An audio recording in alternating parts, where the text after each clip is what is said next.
Bonjour à vous tous qui nous rejoignez sur Immedia, hym.media, le média internet avec de nombreuses vidéos qui vous sont proposées, média indépendant et pour aujourd'hui cette émission Quantique Planète où j'ai le plaisir d'accueillir un de ses auteurs, contributeurs, Fabien Pardo. Bonjour Fabien. Bonjour Laurent. On se tutoie, ça s'est fait spontanément. Oui, c'est convivial. Oui, voilà. C'est sûr. Alors pour un livre qui va détonner, je sais que cette émission va faire couler beaucoup d'encre, si ce n'est de messages, de posts sur les réseaux sociaux ou sur les sites internet, pour un livre qui s'intitule Pyramide Apocalypsia. Les secrets en pleine lumière de gens simples avec la participation de Fabien Pardo. Alors Fabien Pardo, c'est ton vrai nom, vrai prénom. Oui. Tu es là tout seul, entre guillemets, s'il en est, même si l'esprit de Jean nous accompagne. Jean Simple étant le principal contributeur à ce livre. C'est un pseudonyme. Pour situer un petit peu la thématique de ce dont nous allons parler, c'est dans la continuité, la ligne droite, de la révélation des pyramides de Pouillard et Grimaud, mais bien au-delà de ça, de tous ceux qui les ont précédés, et ils sont très nombreux.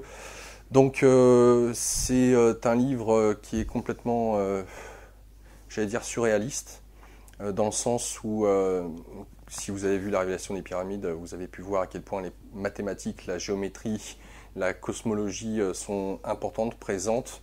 Et bien là, c'est la même chose, sauf que c'est détaillé dans ce livre qui est un sacré pavé. Pour tous ceux et celles d'entre vous qui sont des matheux, qui aiment vérifier, valider l'information parce qu'ils ont les connaissances nécessaires pour pouvoir le faire, n'hésitez pas à avoir ce livre. Je le vous recommande parce que vous allez voir à travers ces différentes parties que c'est tout simplement gigantesque tout ce que cette thèse va pouvoir vous donner. Alors quand on parle de thèse, c'en est une, c'est une théorie, mais qui s'appuie sur les mathématiques, la géométrie, la géographie et les dimensions de la Terre, mais pas seulement de la Terre, on va pouvoir voir ça tout au long de cette émission, des implications que cela a. On va faire un tour sur ce qu'on peut considérer être la franc-maçonnerie, mais bien au-delà de ça, sur les origines, sur ce qui pourrait éventuellement y avoir derrière, puisque c'est en lien, comme vous l'aurez compris, avec les bâtisseurs de ces sites antiques à travers la Terre. Ce qu'il est peut-être important, je le répète à chaque émission, mais je le redis, d'exercer un esprit critique. Si je reçois aujourd'hui Fabien et indirectement Jean Simple, c'est aussi parce que j'apprécie énormément leur thèse, leur travail, que j'estime être sérieux, et bien au-delà de ça, de tout ce qu'ils ont pu recouper comme information pertinente, et voire plus que pertinente. Donc voilà, c'est aussi, comme pour vous, l'occasion pour moi de pouvoir faire ce travail de construction de ce gigantesque puzzle où l'histoire de l'humanité en lien, pour moi, si vous avez vu les autres émissions, à la conscience que l'être humain est censé avoir, et comment ce dernier construit consciemment ou inconsciemment sa réalité, donc notre réalité collective. Fabien, l'occasion pour toi de te présenter. Tu as contribué à ce livre parce qu'à la base tu es un géomètre, même si aujourd'hui tu travailles pour un bailleur social où tu coordonnes avec les architectes, etc., la mise en œuvre de ces bâtiments. Tu es dans le sud de la France, sans pour autant donner des détails. Tu es marié, tu as un enfant, voire plusieurs, mais en tout cas, les autres sont suffisamment grands pour pouvoir, et puis famille recomposée aussi, donc sans rentrer dans le détail, un père de famille qui travaille et qui est passionné depuis aussi longtemps. Beaucoup d'années, voilà. Pour les sujets comme les sites antiques, si on peut dire, est-ce qu'il y a d'autres domaines non conventionnels, pourrait-on dire, qui se rajoutent à part le domaine de l'archéologie ou sites antiques? Oui, bien sûr, je me suis beaucoup intéressé au phénomène OVNI, dont j'ai travaillé, et d'ailleurs je salue mes amis belges il y a quelques années, où je les aidais un petit peu à rédiger leur rapport d'observation. Et il y a les OVNI, je m'intéresse, en fait j'ai un spectre assez large de tout ce qui peut relater à notre passé.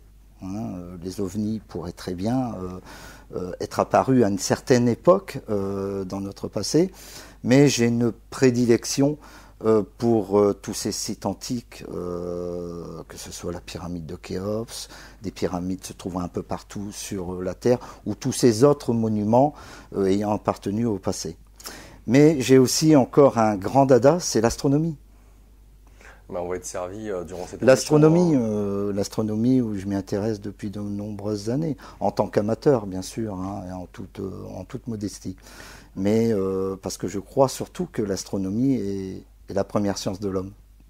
Et je pense que vous allez comprendre bon nombre de choses à travers ce livre et ce dont on va parler tout au long de ces différentes parties.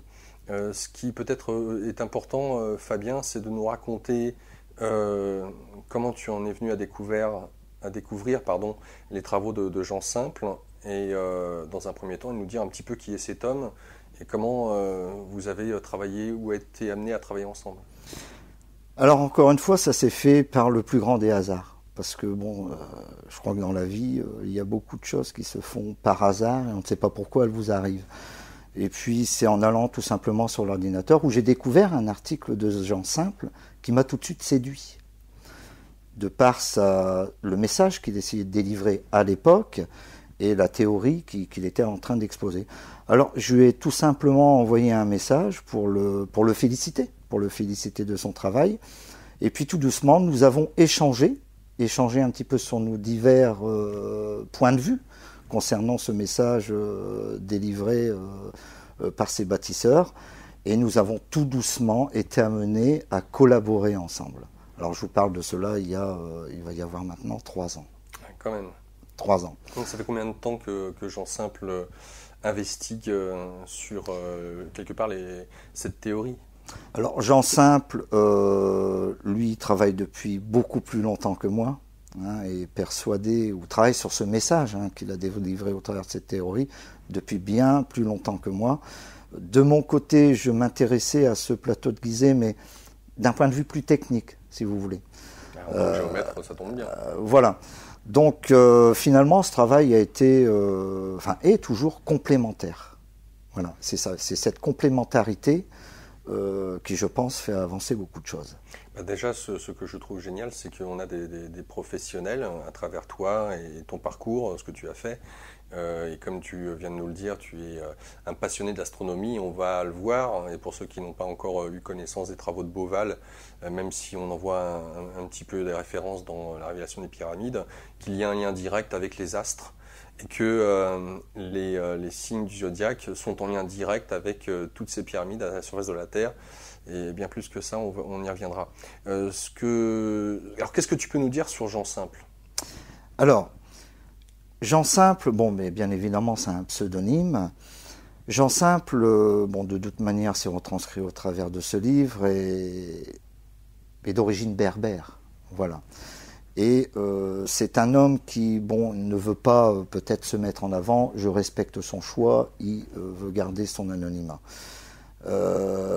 Maintenant, nous avons travaillé de manière assez difficile. Assez difficile parce que Jean Simple a habité en France, mais il est reparti dans son pays.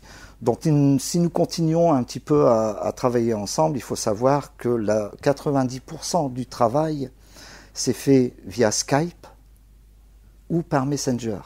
On n'arrêtait pas de s'échanger nos travaux que l'on se corrigeait. Voilà. Et la majorité de ce travail a été fait de cette manière. Même s'il m'est arrivé une fois de rencontrer Jean Simple, j'étais vraiment content de pouvoir le rencontrer, avec Greg O'Neill, où nous avons pu tourner une des vidéos. Il faut savoir que la majorité de ce travail a été réalisé de cette manière. Alors, ce que j'ai trouvé assez hallucinant, justement, quand Greg, je crois que c'est Greg qui m'a contacté via Facebook, que j'ai en ami et qui m'a fait part de votre travail, que j'ai été voir sur le site. Alors, on peut le nommer, le site. Secret des civilisations disparues. Alors ça, c'est la page Facebook. La page Facebook, voilà. Secret des civilisations disparues, ça c'est la page Facebook, le groupe. Et le site internet? Pour eux. Pour eux le livre? Pour le livre. Hein. Donc pour eux le livre.com? Voilà, pour eux le livre.com. Il faut savoir que déjà d'une part, le livre, vous en trouvez une partie téléchargeable gratuitement en PDF sur le site. Et autre élément, pour ceux qui achèteraient le livre, qui est quand même un sacré pavé, vous avez sachez que l'argent n'est pas à titre personnel dans vos poches, si on peut dire. Qu'est-ce qu'il advient de l'argent de ce livre? Alors, les droits d'auteur sont versés pour une association humanitaire. Voilà. Tout simplement. Tout simplement. Donc, Jean Simple est effectivement un homme apparemment simple. Le domaine mathématique ou tout ce qui a trait aux sciences, pour lui, est un intérêt, qui relève du domaine de la passion, parce que dans le cadre professionnel, il n'a pas du tout été dans ce sens-là. Non, il n'a pas été il n'a pas baigné dans ce domaine. C'est vraiment une passion à part, et on peut dire une passion qui l'anime depuis des années. Certainement que cette passion, bien sûr, parce que je ne connais pas parfaitement sa vie, mais cette passion a dû l'animer depuis tout jeune. Et puis à un moment donné, il a peut-être pu concrétiser ce qu'il avait pu ressentir, ce qu'il avait pu découvrir durant toutes ces années précédentes, quoi. Voilà. C'est quand même assez incroyable. Je ne sais pas si en réalisant justement ces échanges avec Jean Simple et que vous arriviez petit à petit à avoir les synthèses ou les conclusions sur lesquelles vous êtes venu, comment est-ce que toi-même tu as pris les différentes informations quand tu as validé les travaux de Jean Simple ou quand Jean Simple a validé les tiennes? Comment est-ce que finalement votre conscience a assumé les découvertes que vous étiez en train de faire? Je dirais qu'il y a un seul mot pour résumer tout ça, c'est la cohérence. La cohérence de ce que quelqu'un va vous présenter et en fonction de ce que vous ressentez. Parce que Jean Simple, quand il me proposait des théories, parce qu'on s'échangeait un petit peu des travaux, il m'est arrivé très souvent de dire non, Jean, je ne suis pas d'accord, ou ça colle pas, ou il y a une incohérence quelque part. Et réciproquement, il faisait la même chose avec moi. C'est-à-dire qu'il y avait une certaine... c'est comme un petit groupe de travail où, on garde ce qui est bon et on ne jette pas. On ne jette surtout pas, on met de côté ce qui pourrait peut-être nous servir ou se reconnecter plus tard. Alors Fabien, c'était pas tant la question. Ma question était de savoir comment est-ce que tu as évolué au regard de ce qui a été validé mathématiquement, scientifiquement dans le livre. Car les conclusions, les implications sont surréalistes. Donc je veux bien croire que quand tu as commencé le travail en question avec Jean, tu avais une certaine vision du monde, de notre passé, mais de ce vers quoi vous avez débouché. Comment est-ce que tu as vu ça? Comment est-ce que tu as pris ces nouvelles, ces informations? J'ai pris ça comme une prise de conscience. Une prise de conscience par rapport à ce que j'avais pu faire auparavant, travailler sur ces monuments ou sur notre passé, mais sans pouvoir réellement coller les morceaux. Je peux dire que Jean Simple m'a peut-être aidé à prendre conscience de ce message qui était délivré, notamment par cette pyramide de Khéops. Malgré toutes les validations que vous avez eues l'un envers l'autre à travers les opérations, les calculs, etc., est-ce que aujourd'hui encore, est-ce que tu en viens peut-être à douter, non pas tant de la cohérence des équations mathématiques, mais de ce que ça implique? Non. D'accord. Non, parce que au fur et à mesure que qu'on élabore cette théorie, on prend conscience que ils nous ont légué un message qui va au-delà des mathématiques. Alors on commence le livre et alors je vous préviens entre guillemets sans vous prévenir. Il m'a été assez difficile de lire le livre. Alors pour plusieurs raisons. La première, c'est que mes connaissances mathématiques, géométriques sont basiques, que je ne suis pas un journaliste expert dans ces domaines-là pour vérifier, valider ce qui a été mentionné dans le livre. Ça, c'est le premier point. Et le deuxième élément, c'est que puisqu'il s'agit entre Jean et toi d'échanges, d'emails ou de séances, Skype et autres, vous parlez d'un sujet qui pour vous est naturel et une évidence. Bon, ça pourrait paraître et naturel. donc, dans la manière dont ça est retranscrit dans le livre, en fait, on voit que vous parlez l'un à l'autre sans forcément, en tout cas je parle peut-être surtout à Jean, parler au néophyte, à celui qui n'y connaît rien et qui trouve des, entre guillemets, pas conclusions hâtives, c'est pas ça parce que tout est noté d'un point de vue mathématique, mais sur des ponts, des liens qui pourraient, dans les raisonnements, vous amener à, tiens, s'il y a ça, ça amène ça, etc. Ou des fois ça manque. Donc ce que je souhaite aujourd'hui dans cette émission avec Fabien Pardo, c'est de pouvoir retracer ce cheminement de la pensée et les implications petit à petit de ce que cela a eu pour eux au regard des découvertes qui ont été faites dans les équations et les rapports à travers cette grande pyramide de Khéops, entre autres, de façon à ce qu'on puisse vous emmener aussi dans toutes ces implications. Et il y a des bases à avoir. Donc les mathématiques et la géométrie, on ne pourra pas y échapper durant cette émission. Et dans ce sens-là, tant mieux, puisque c'est de ça surtout dont on parle. Alors on va commencer avec le plateau de Gizeh. On rappelle, il y a 3 grandes pyramides, Khéops, Képhren, Mykérinos. De ce que l'on en sait aujourd'hui, c'est que la représentation du plateau de Gizeh avec le Nil, au regard des travaux de Beauval, représente la ceinture d'Orion, en lien avec le Nil, qui est la retransposition en miroir de la Voie lactée. Et que différents sites comme ça sur Terre, de construction à l'image de ces pyramides, sont la représentation en miroir du ciel. Alors, bien évidemment, l'archéologie officielle soutient toujours que c'était des tombeaux, que cela soit, c'est intéressant d'ailleurs, aussi bien en Égypte qu'en Amérique du Sud. L'idée du tombeau reste toujours valable dans cette histoire, même si on note que les pyramides en Amérique du Sud, bon nombre d'entre elles ont pyramide du Soleil, pyramide de la Lune, etc. Et que l'on voit sur tous ces grands sites antiques des correspondances avec les astres, notamment que ce soit les équinoxes et les solstices. Alors, il y a, pour ceux et celles d'entre vous qui ont vu la révélation des pyramides, l'idée d'une coudée, ou la notion qu'avaient les Égyptiens de cet étalon, de la coudée. Il n'y en aura eu qu'une. Or, ce que tu mentionnes, notamment avec Jean, c'est qu'il y en aurait 5. 5 coudées, oui. Alors, je peux les nommer. Il y a la coudée royale, qui équivaut à 0,5236, qui est égale à pi divisé par 6. Je ne vais pas rentrer trop dans le détail. En fait, c'est la coudée admise aujourd'hui, la classique reconnue. Classique reconnue. Il y a la coudée sacrée.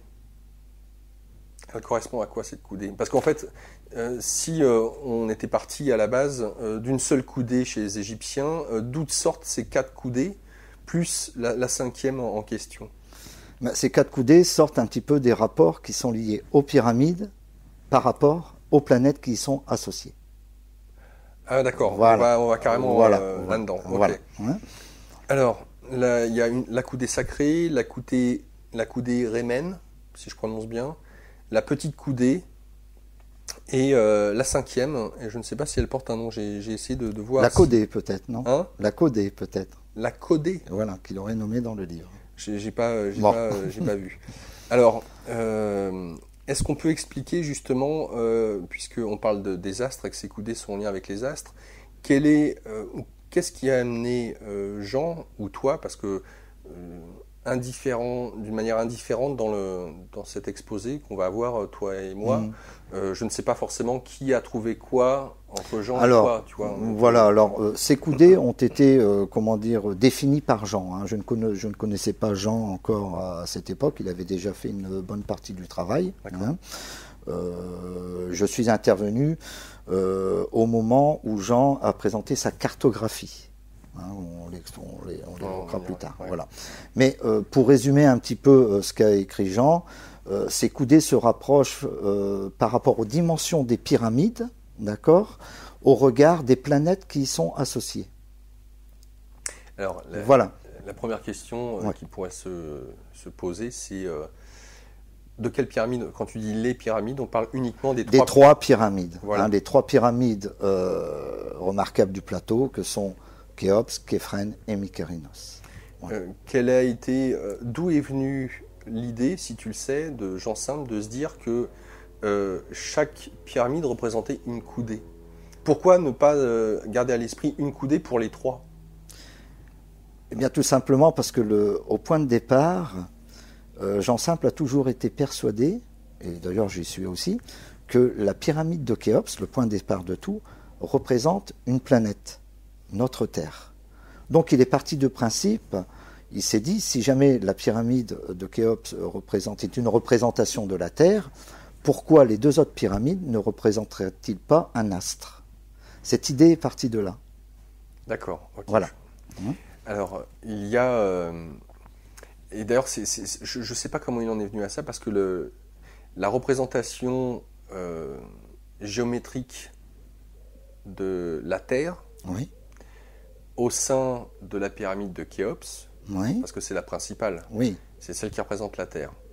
Et elle a une combinaison bien spécifique du cercle, du carré et du triangle. Je ne sais pas comment il en est venu à ça, sachant que les deux autres ont des représentations géométriques, donc de formes géométriques différentes.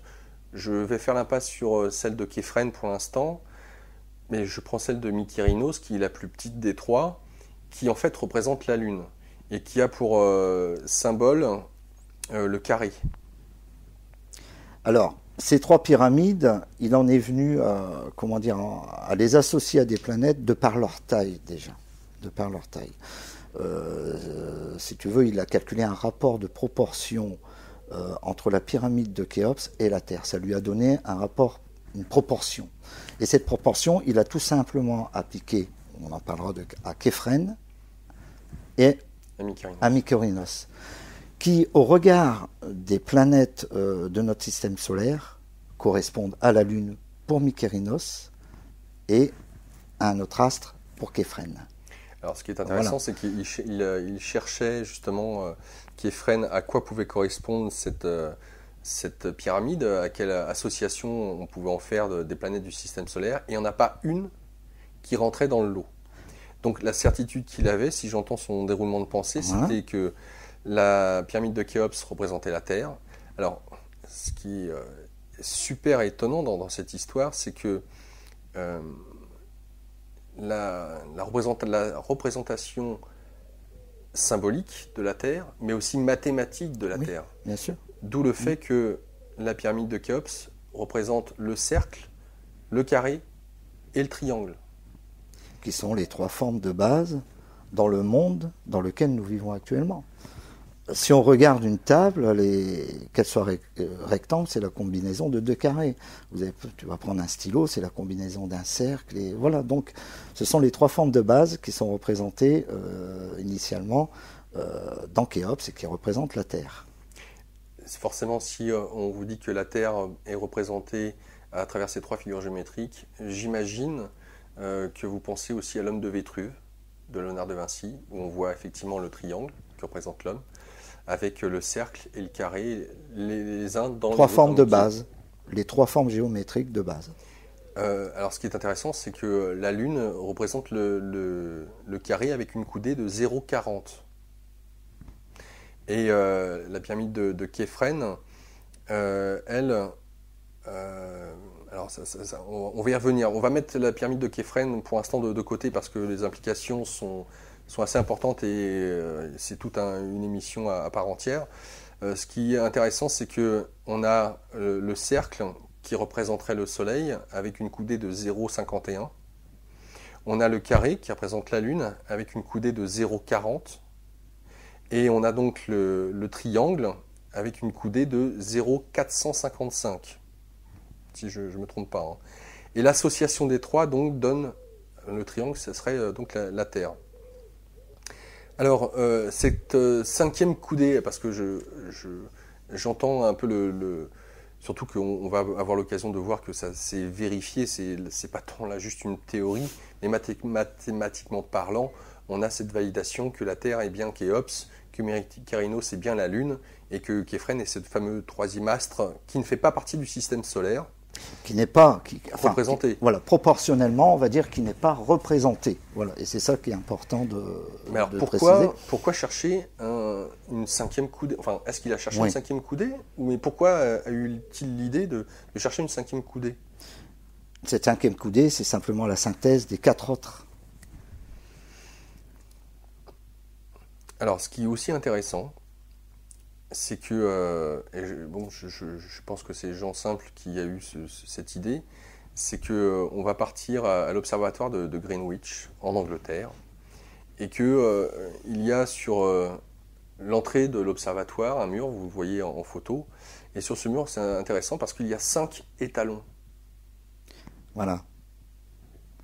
Alors, je ne sais pas justement si Jean Simple est parti de Greenwich pour repartir sur Gizeh, ou de Gizeh, il a pu valider un petit peu son hypothèse auprès des 5 étalons, c'est vrai, qui sont affichés clairement sur l'Observatoire royal de Greenwich, dont un étalon de mémoire qui mesure 0,914. Et on le voit clairement, alors je ne sais pas si Laurent, tu l'as dans ton... oui, voilà, donc alors, ce qui interpelle, regardez bien cette image donc, de l'observatoire de Greenwich. Il y a plusieurs infos qui sont données. Et comme il est mentionné en sous-titre de cet ouvrage, les secrets en pleine lumière. Donc bien évidemment, tout est là. Tout a toujours été là.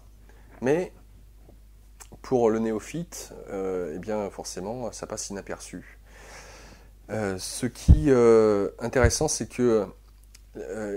il s'est toujours posé les questions sur la chambre du roi. Au sein de cette chambre, il y a ce qu'on a appelé le sarcophage, et qu'il y avait 3 trous posés sur un des bords du sarcophage. Voilà. Et je dirais que les espaces entre les trous représentent ces fameuses coudées que l'on retrouve gravées sous forme d'étalons à l'Observatoire royal de Greenwich. Ça, c'est un rapprochement remarquable, je vais dire. Remarquable. C'est le moins qu'on puisse dire. Remarquable. Donc, on a ces 3 trous qui donnent 4... Un espacement. Voilà. Donc 4 espacements. Et que ces coudées représentent aussi bien le volume et l'espace. Voilà. Alors, on fait des basiques, là. On rappelle que phi, qui est le nombre d'or, représente 1,618. Et pi, 3,14. Et que ces deux nombres magiques, s'il en est, se retrouvent, si vous avez vu la révélation des pyramides, partout au sein de la pyramide de Khéops. Et que ces nombres sont des fondamentaux de l'univers. Ils expliquent quasiment tout, si on peut dire ça comme ça. Alors oui, ce sont des fondamentaux, mais il faut savoir aussi que ces deux nombres ont des déclinaisons aussi. Ils ont des déclinaisons. Je vous donne un exemple, le nombre d'or, c'est une exception mathématique. Parce que Laurent, si tu veux le lever au carré, il suffit de rajouter 1. Pour trouver son inverse, il te suffira de retrancher 1. Donc on est toujours dans le domaine de l'unité, et c'est un nombre vraiment qui comporte beaucoup de secrets. Le nombre d'or aussi, si tu prends ce nombre d'or plus son inverse, tu trouves racine de 5. Donc il y a vraiment des combinaisons multiples avec diverses déclinaisons. Oui, tout tourne, c'est des piliers, des pivots. Voilà, tout tourne autour d'une de ces constantes. Alors, quand on divise phi par pi, donc 1,618 par 3,14, on obtient, et essayez de retenir ce chiffre, s'il vous plaît, il sera important, 0,515036. Mais déjà, si vous retenez 0,5150, c'est très bien. Et ce 0,5150, c'est le degré d'inclinaison de la pente, des pentes ou d'une pente de Khéops. De la pente de Khéops. Voilà. Est-ce qu'elles ont toutes la même déclinaison ou pas? Non, elles n'ont pas la même déclinaison. Képhren a une autre déclinaison, Mykérinos aussi. Mais c'est tout au moins oui, l'inclinaison de la pyramide de Khéops. Alors, pour vous donner toujours dans cette continuité, la longueur de la pente sommet-base de Khéops mesure 186,52 mètres. Ce qu'on appelle l'apotème. Et si vous divisez ce chiffre par 0,51, qu'on a obtenu précédemment, où on divise phi par pi, vous obtenez 365,72, à savoir le nombre de jours dans une année terrestre. Bon, c'est un des nombreux... Un des nombreux indices... Ce 0,51, 0,5150 que nous avions là, phi divisé par pi, est égal aussi au diamètre d'un cercle de 1,618 de circonférence. Et comme on l'a vu précédemment sur les différentes coudées, elle représente la coudée soleil ou la coudée cercle, le cercle étant associé tout le temps au soleil. Donc voilà, ce lien, ce chiffre qui là aussi est omniprésent au sein de la pyramide. Qu'on pourrait considérer comme une clé de compréhension pour la suite. C'est ça qui est important.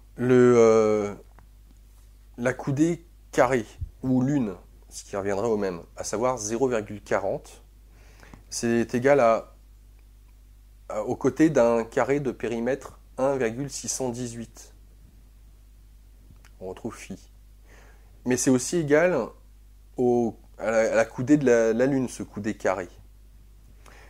Alors le coudé triangle, qui représente donc la Terre, quoique, parce qu'on va le voir, au sein de la Terre, il y a la sphère, le triangle et le carré. Mais ce qui est intéressant, c'est que la coudée triangle représente 0,45. Et 0,45, c'est 0,51, donc la coudée soleil, plus 0,4 coudée carré, coudée lune, divisé par 2. On obtient 0,45, donc la coudée terre.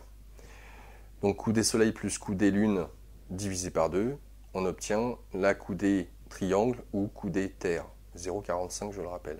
C'est vraiment des bases, désolé de rentrer là-dedans.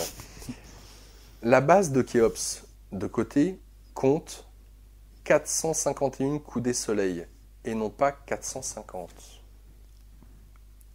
Alors ça c'est intéressant parce que, sachant qu'au sein de la pyramide de Khéops, vous avez encore une fois le cercle, le carré et le triangle. Ce que l'on peut noter, si on prend, et c'est ce qu'a voulu faire Jean Simple, il a voulu voir le nombre de coudées, de carré ou lune, carré ou soleil, au sein de la base de la pyramide de Khéops, et il s'est rendu compte que, en prenant la coudée soleil, il devait obtenir normalement 451 coudées soleil pour la base de la pyramide de Khéops, mais il en obtient 450. Il pensait que c'était une erreur d'ailleurs.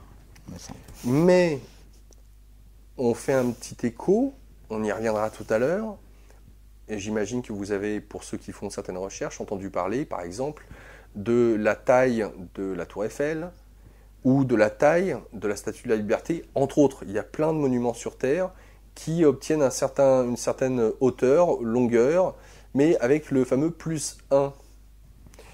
Voilà, donc sachez que la Statue de la Liberté, elle fait... 300 mètres, plus 1, 301 mètres. Sans le drapeau, il me semble. Et la Tour Eiffel, c'est pareil là aussi. Alors... la Tour Eiffel, 300 mètres, plus 1. La Statue de la Liberté est un peu moins haute. Alors, pour voir un peu là aussi les petites... tous ces rapports et de ce qu'ils peuvent amener. Alors, je vois sur le livre quand même, parce que ça peut être une bonne base, même si j'ai pris mes petites notes. Alors, c'est la page 38-39. Alors, j'ouvre en même temps le livre. Ouais, sur ce fameux plus 1. Je ne sais pas comment il a eu l'idée, Jean, de faire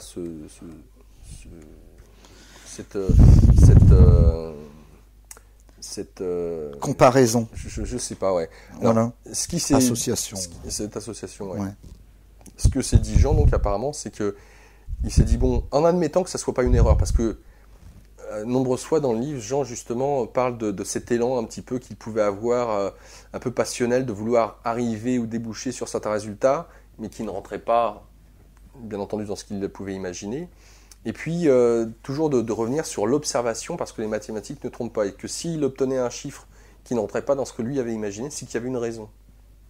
Voilà, c'est peut-être certainement un de ses raisonnements, en gardant à l'esprit que certains grands monuments, même contemporains, ou ce qu'on pourrait appeler contemporains, auraient pu cacher, Bien évidemment, que ce soit les cathédrales, les gratte-ciels ou autres. Un code quelconque. Mais bon, c'est vrai qu'on s'aperçoit que des monuments contemporains, il y en a des centaines sur Terre, donc encore faut-il choisir le bon. Voilà. En tout cas, j'avais déjà entendu parler de cette histoire sur le plus 1 mètre ou plus 1 pouce, que ce soit pour la Statue de la Liberté ou la Tour Eiffel par exemple. Donc on garde la coudée soleil et donc du nombre de coudées soleil qu'il y a sur un côté de la base de la pyramide de Khéops. Donc 451 coudées soleil. Donc ce qu'a fait Jean, c'est qu'il a gardé les 450 plus 1 et il met le 1 de côté. Il garde le 450 et 450 c'est 5 et 4, ça fait 9. Donc il garde 450, il rajoute le 1 à côté et le 9 après.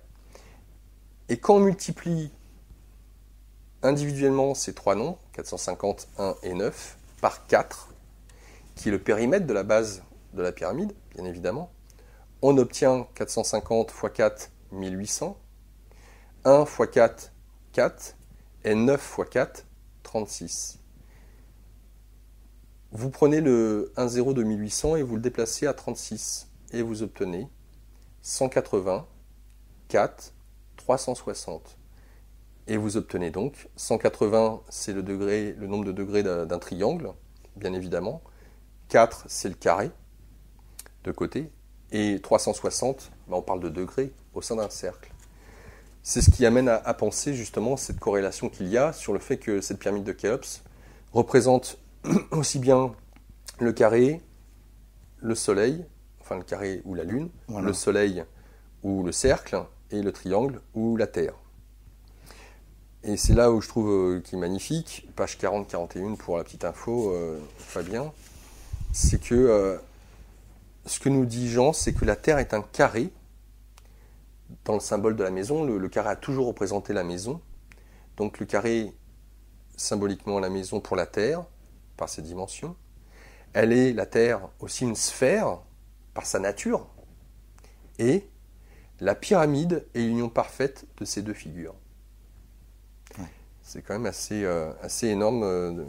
Et ça va déboucher, cette compréhension-là va déboucher sur tout le reste. Par ce nombre qui multiplie d'ailleurs par un périmètre de 4000, voilà, et qui explique toujours à la page 40 que la Terre a un périmètre très très proche. 40 000 km plus 7. Voilà, 40 075 sur l'équateur.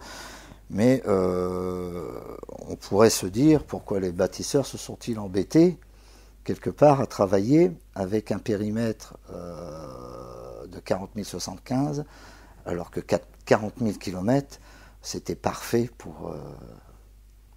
c'est ça. Alors donc, ce à quoi s'est amusé Jean juste après, c'est qu'il a constaté donc 450 coudées cercles d'un côté de la base de Khéops, on a avec ce plus 1 de côté.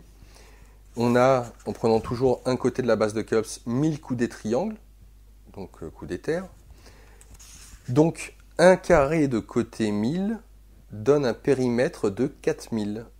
Les 4000 étant, en rajoutant un 0, les 40 000 km plus 7 par les pôles, sachant que la Terre est aplatie. Et ça, on retrouvera, on a l'occasion d'en reparler dans la dernière partie, parce que c'est assez énorme. Donc, alors, ce qui est aussi intéressant dans cette représentation de Khéops, j'ai trouvé, c'est qu'à l'heure actuelle, il y a pas mal de théories sur la Terre plate, ou sur la manière dont la Terre serait. Ce qui est intéressant, c'est que dans la pyramide de Khéops, il nous est clairement montré sa circonférence de pôle à pôle et d'équateur à équateur, si je puis dire.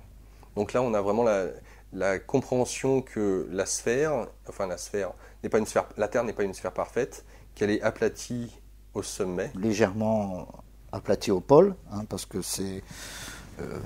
elle est ellipsoïde. Voilà, voilà. Mais de par ce cercle et de par ce carré, même si on voit un nombre affiché comme 4000, ce qui est important de retenir, c'est le chiffre 4. Voilà, peu importe un petit peu les zéros qu'on puisse rajouter ou enlever. D'ailleurs, 40 000, ça fait écho aussi chez les Égyptiens, me semble-t-il, par rapport... alors j'ai certainement ça quelque part, sur la grande vasque que Salomon avait, oui, de 40 000 litres, me semble-t-il. Elle pouvait contenir combien? Je ne sais plus. 40 000. Voilà. Alors ce qui est intéressant, c'est que il y a dans l'Ancien Testament une grande vasque qui avait une base carrée et qui était élargie à son sommet sous forme de cercle. On trouve le carré et le cercle. Et cette vasque était appelée la mer d'airain ou mer de bronze. C'est page 246 si ça t'intéresse. Et qu'elle pouvait contenir 45 000 tonnes d'eau. Donc on en revient à cette coudée soleil.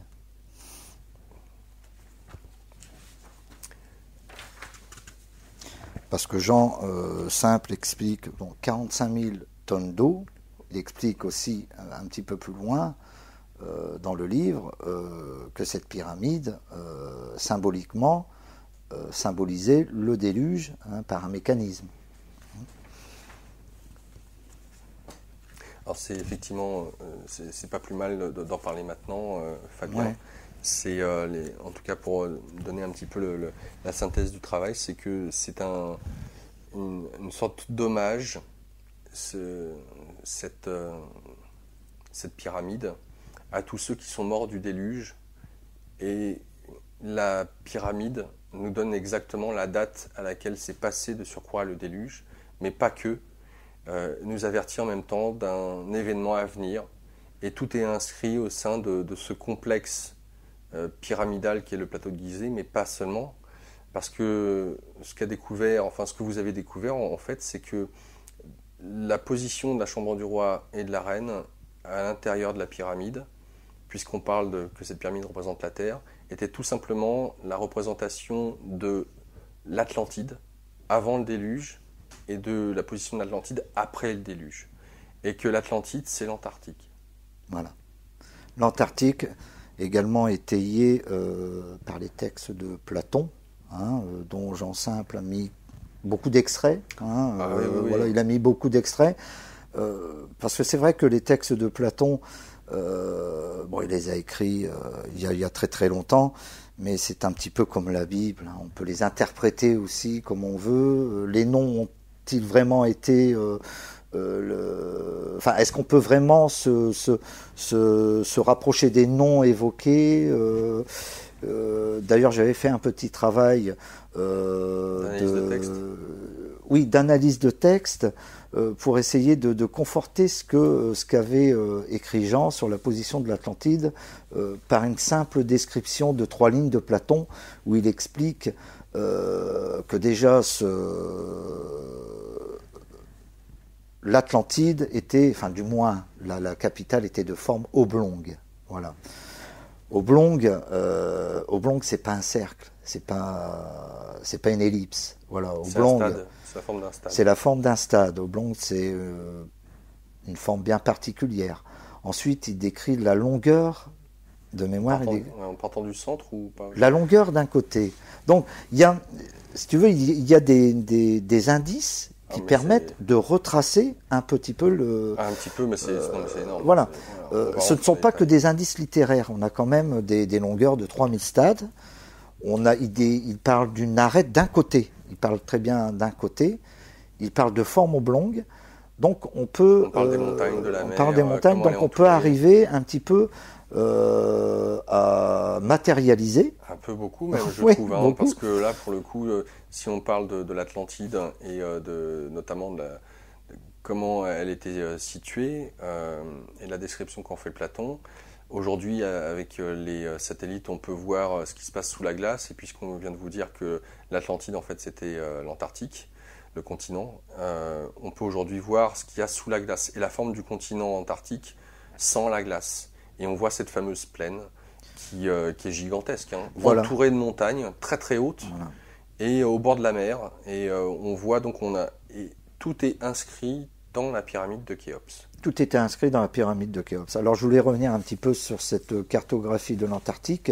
Alors dans le livre, il y a, je crois que c'est une image de la NASA, voilà, qui nous explique bien le relief du continent antarctique sans la glace. Alors c'est une image qui a dû regrouper, je crois, jusqu'à 25 millions de points. C'est une image numérisée où on voit un petit peu le relief qui a été légèrement déformé pour une meilleure lecture, mais on s'aperçoit qu'il y a une partie plane. Voilà. Donc j'ai voulu un petit peu vérifier au départ la description de Jean par rapport à cette plaine, et en fonction des quelques textes de Platon qui s'intègrent parfaitement. On peut voilà. Puisque les internautes vont pouvoir voir cette image de l'Antarctique dépouillée de sa glace avec cette fameuse plaine, et on va vous lire tout de suite ce qu'en dit Platon, comme ça va être vite fait, et vous allez pouvoir voir à quel point c'est parfait. Et puisque tu es géomètre, Fabien, on peut dire que là, pour le coup, c'est impressionnant comment ça peut coller à ce point-là, pour ce qui est de cette fameuse plaine. D'abord, on dit que le sol était très élevé au-dessus de la mer, et le rivage à pic. Tout autour de la ville régnait une plaine entourée elle-même d'un cercle de montagnes qui s'étendait jusqu'à la mer. Sa surface était unie et régulière, sa forme oblongue. Elle avait d'un côté 3000 stades et, depuis le centre jusqu'à la mer, au-dessus de 2000. Toute cette partie de l'île était située au midi et protégée contre le vent du nord. Les montagnes qui l'entouraient surpassaient, à ce qu'on dit, la renommée, en nombre, en grandeur et en beauté, toutes celles qu'on peut voir aujourd'hui. Voilà donc la description détaillée qu'en fait Platon, et que l'on peut voir justement cette fameuse plaine, et de voir les dimensions en reprenant combien on pouvait faire un stade dans les étalons que nous avons aujourd'hui, et c'est exactement, mais ça colle à un point, c'est assez incroyable. Donc voilà, c'est ce que j'ai voulu vérifier dès lors que j'ai fait la rencontre de Jean. Voilà, hein, j'ai voulu vérifier un petit peu ce qu'il avançait. Et effectivement, ce texte, tout au moins la description qu'il en fait, car c'est cette forme oblongue qui m'a, interpellé. Parce que dans une forme oblongue, par convention, oblongue, c'est la forme d'un anneau, mais vous avez un côté arrêté. Alors, ce qui aussi interpelle pour ceux et celles qui connaissent un petit peu l'histoire de ce qu'on a pu en dire de l'Atlantide, c'est oui, mais les fameux colonnes d'Héraclès ou d'Hercule, tout le monde supposait effectivement que l'Atlantide, si elle avait existé, était entre l'Amérique et puis l'Europe. Or, voici, après cette étude de texte que tu fais, ce que nous disait Platon. Avant tout, rappelons-nous qu'en somme, il s'est écoulé 9000 ans depuis la guerre qui, d'après les révélations des prêtres égyptiens, éclata entre les peuples qui habitaient au dehors, par-delà les colonnes d'Héraclès, et tous ceux qui habitaient en deçà. Donc, Platon ne dit à aucun moment à côté des colonnes d'Héraclès, mais au dehors, par-delà. L'océan Atlantique, l'Amérique du Nord, du Sud et l'Antarctique, etc., peuvent être des candidats, finalement on ne sait pas. Rien que cet argument se suffit à lui-même, mais continuons l'analyse. Il existe un autre texte grec utilisant le terme « devant les colonnes d'Hercule ». Je cite, « En ce temps-là, on pouvait traverser cette mer Atlantique. Elle avait une île devant ce passage que vous appelez, dites-vous, les colonnes d'Hercule. » Fin de citation. Ce qui est intéressant ici, c'est que Platon finit sa phrase avec le « dites-vous », comme pour marquer une interrogation, une ignorance. Et puis, on peut aussi continuer dans ce sens-là. Si je vous disais demain, rendez-vous à Paris, vous allez où? À Paris en France ou à Paris en Amérique? Donc voilà, il y a différentes possibilités, et les noms sont des fois un petit peu peuvent être sujets à caution, Voilà. il peut y avoir des homonymes, etc. Enfin, dans le prolongement de l'argument en question, Platon, dans sa grande sagesse, invite son auditoire à se méfier des noms propres tels que Poséidon, Hercule, etc. Avertissement évident, puisque la civilisation égyptienne existait bien avant celle des Grecs et que les prêtres égyptiens les considéraient même comme des enfants. Le théorème de Pythagore, par exemple, n'a de grec que le nom, mais ceci est une autre histoire. Surtout que le théorème de Pythagore, une étude récente, oui, il n'a que son nom, parce que je pense qu'il y a un article qui est paru sur des tablettes sumériennes, voilà, où on redécouvre un petit peu ce principe mathématique. Et oui, donc le théorème n'a que le nom. Sachant que les Grecs, pour la plupart, ont été formés en Égypte.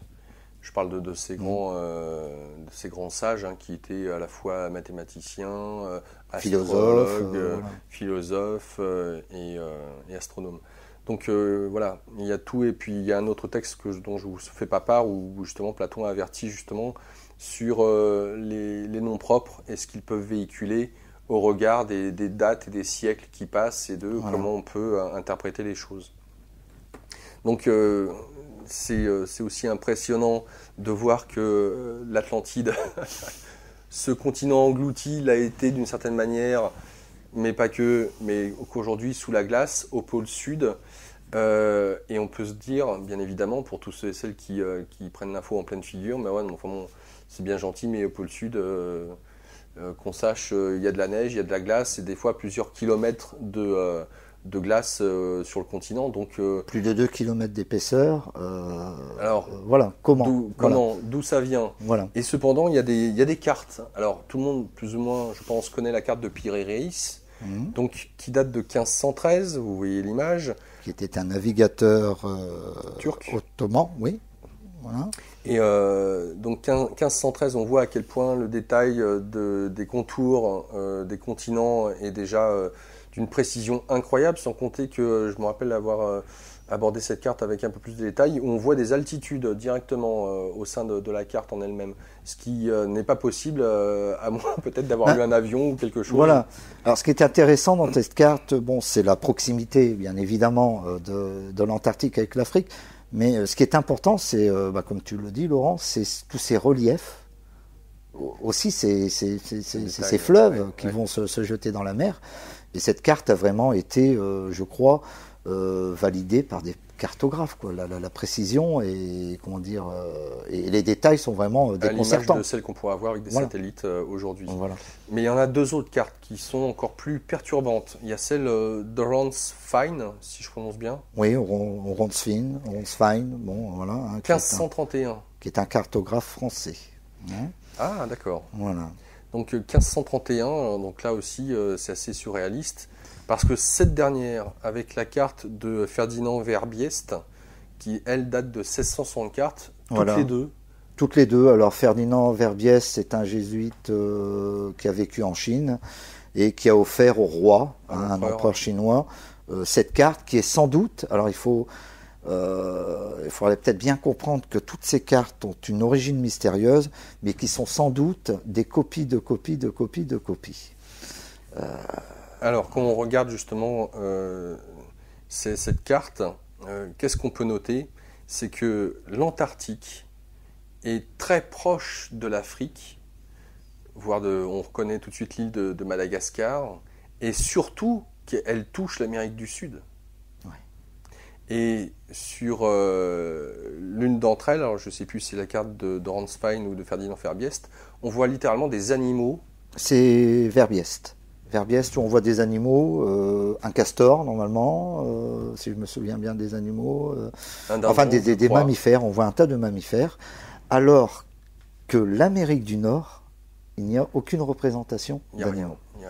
Elle est désert.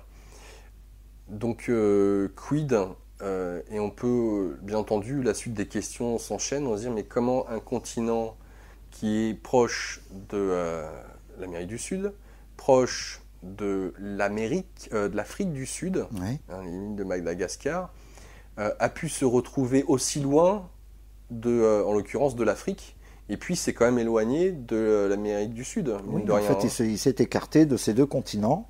Et que ce continent qui est l'Antarctique est fini au pôle sud, puisqu'on y voit de la vie sur la carte de Verbiest.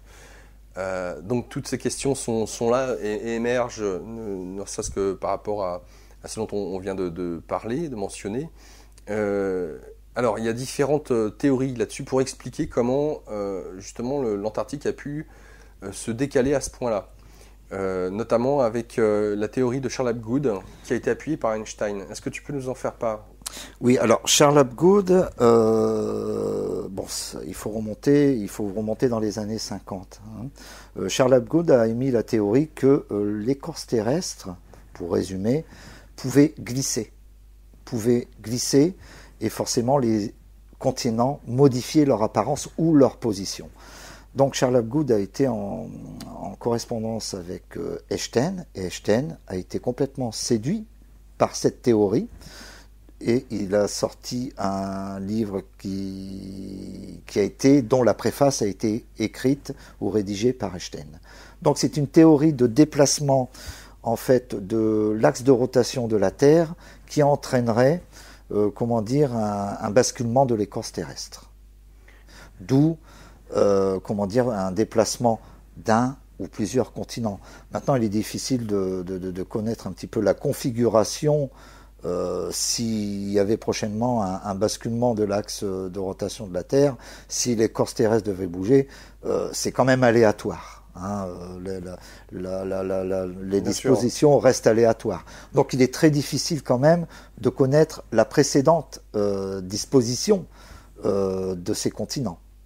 Hormis cette théorie qui explique ce continent d'Antarctique qui était à un moment donné plus proche.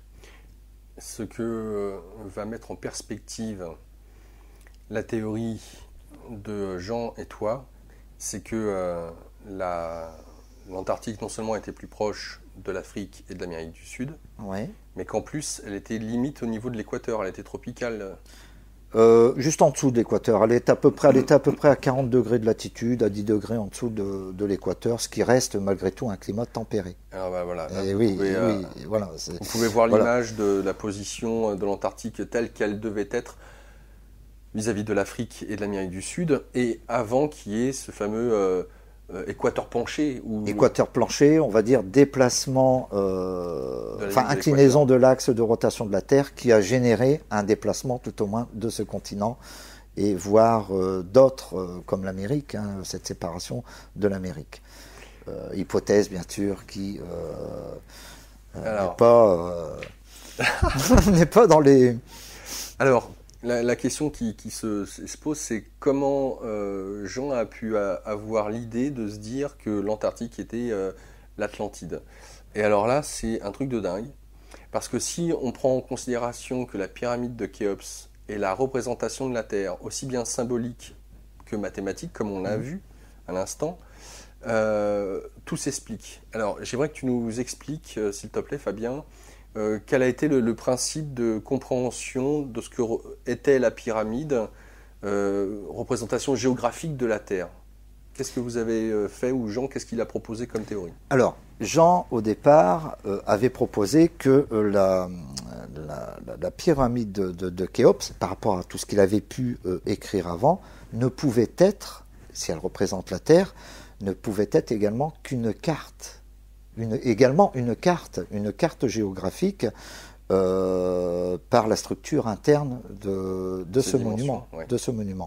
Donc c'est Jean qui a eu l'idée de cartographier ou de poser les références sur cette pyramide en se disant, voilà, si c'est une représentation de la Terre, et bien tout simplement je vais poser mes longitudes d'un côté et de l'autre côté, de part et d'autre, et mes latitudes en hauteur.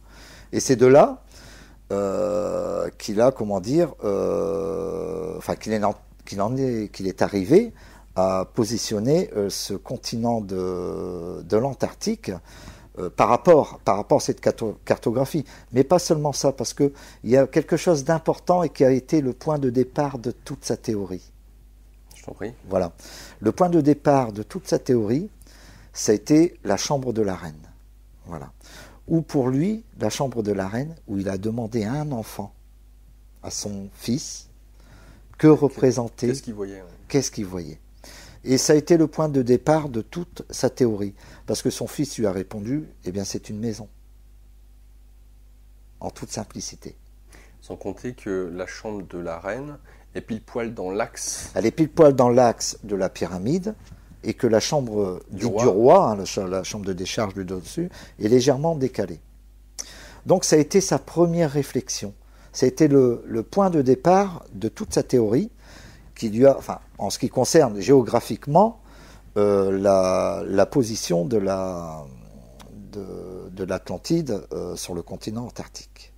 Alors donc, comme tu viens de le dire, il a placé longitude et latitude.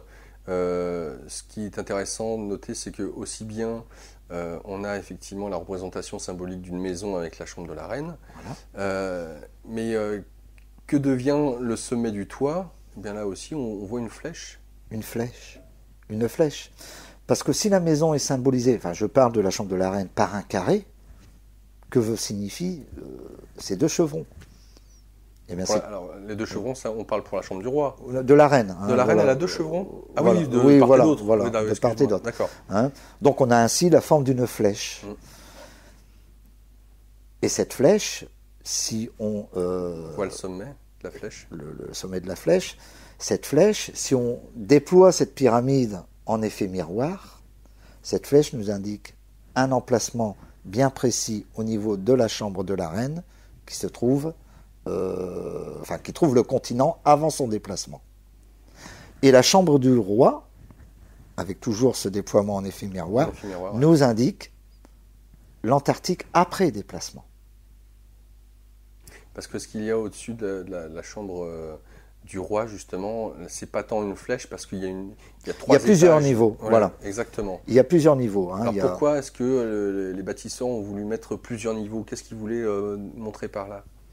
Ben justement, c'est quelque part illogique. C'est quelque part illogique quand on regarde un petit peu cette structure interne. Pourquoi? Parce que on voit que la chambre de la reine est à une vingtaine de mètres au-dessus au-dessus de la base. Au-dessus de la base de la pyramide, en altitude à 20 mètres. Et donc, la pression y est, la charge, la pression y est très importante. Pourquoi ces bâtisseurs, s'ils ont voulu construire une deuxième chambre de décharge, n'ont-ils pas construit la même chambre que celle de la reine, en sachant que la pression y était moins? Donc techniquement, c'était possible de pouvoir réaliser un tel ouvrage. Voilà. Donc, on voit au travers de cette structure interne qu'il y a autre chose qu'une explication technique. Donc, en reprenant cette représentation de la Terre avec les longitudes et les latitudes, et en faisant l'effet miroir pour avoir l'hémisphère nord et l'hémisphère sud, on voit où se trouvait donc l'Atlantide avant et après la catastrophe. Et quand on voit avant, on peut voir la corrélation qu'il y a avec les cartes dont on a parlé précédemment, qui est la carte de Ronsfein et celle de Ferdinand Verbiest. L'autre question aussi qui se poserait dans la même continuité, c'est très bien, mais Jean a eu l'occasion de voir deux points essentiels au sein de cette ancienne Atlantide, qui sont Poséidópolis, donc la capitale, me semble-t-il, et Acropolis. On a donc deux qui faisaient partie des 7 royaumes de cette Poséidópolis, c'était la Poséidópolis, voilà. Et Acropolis, la capitale. Voilà, qui se trouve dans la plaine. Voilà. Alors, l'endroit où sont situées ces deux villes, si on peut dire, là aussi, Jean les a retrouvées au sein de la structure de la pyramide de Khéops, notamment à travers ces fameux la flèche. Voilà, on va parler simplement de ces 3 flèches qui font partie de la chambre de décharge dite du roi, c'est la plus haute. Alors, qu'est-ce que signifie tout ce qui est en dessous en dessous ces flèches de la chambre du roi? Oui, on a plusieurs étages. Alors, Jean suppose, bien sûr, il suppose dans son livre que si on déployait un petit peu ces étages en forme de cercle, hein, grossièrement, on pourrait y retrouver la forme de l'Antarctique. Bon, ça c'est une supposition qu'il a rajoutée dans son livre, mais je pense que l'essentiel, enfin ce qu'il faut retenir, c'est un petit peu ces trois positions qui sont notées et développées en effet miroir, que l'on retrouve exactement en Antarctique, dont une position définit exactement Poséidopolis. De surcroît, ce point, alors je sais pas si cette coordonnée, on va appeler ça. Ouais, cette coordonnée. Voilà. Je ne sais pas si c'est celle de Poséidopolis ou d'Acropolis, je ne sais plus. Mais est en lien aussi avec certains sites, ils sont une tripotée de sites qui se trouvent être en Amérique du Sud. Alors, il y a la théorie que j'ai trouvée géniale.